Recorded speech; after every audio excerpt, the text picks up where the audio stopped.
Welcome back to Dark Corners Streaming.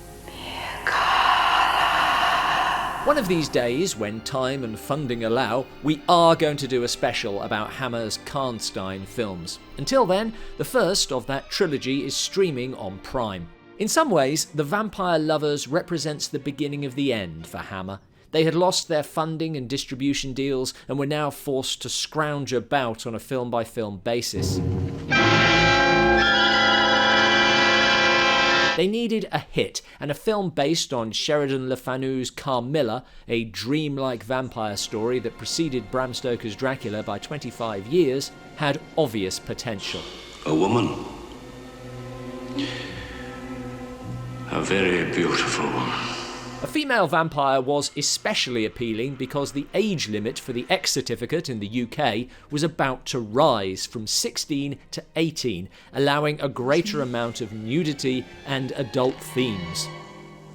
Funding from American International Pictures was less than Hammer had become accustomed to, but if the production values pale next to their 60s classics, the company could still front a great cast. Peter Cushing was a late addition, brought in to provide a star name, and he is backed up by George Cole and Douglas Wilmer. But this is all about the ladies. Polish actress Ingrid Pitt was cast in the lead role of Michaela, who also goes by Marcilla and Carmilla, displaying a taste in aliases that Count Alucard would be proud of. I could not sleep. I went to the chapel. Pitt brings an otherworldly distance to the vampire, wafting through as if not quite part of this reality, while also conveying the insidious threat. It bit me! Look! Combined with hypnotic seduction. You must take everything off. Try it once. Michaela seduces her way through noble ladies, notably cult favourites Kate O'Mara and Madeline Smith, killing off peasants along the way.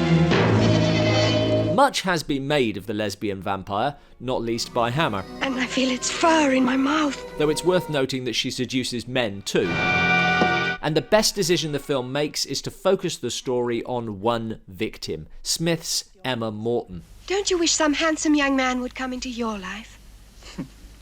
No, neither do you, I hope. No one played wide-eyed innocence quite like Madeline Smith. The cat comes and sits at the foot of my bed, staring. And it reaches out towards me. Who seems to have been dubbed in that inexplicable Hammer fashion. And the relationship between her and the knowing vampire is a fascinating one. Carmilla, I'm dying.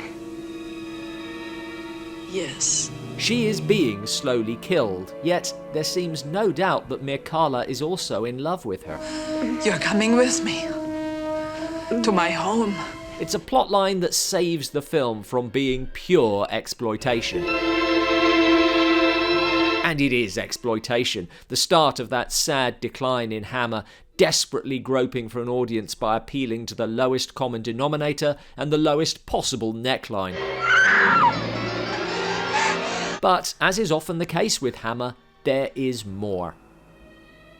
The film has a quite different aesthetic to the Dracula films, reaching for the dreamy atmosphere of its source material.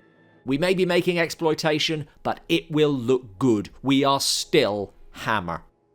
Definitely not a classic, The Vampire Lovers is a more entertaining film than it has any right to be, thanks to that blurring of the line between predator-prey and lovers, and by Pitt's creation of a character who could have just been a female Dracula, but becomes far more complex in her motives and her desires.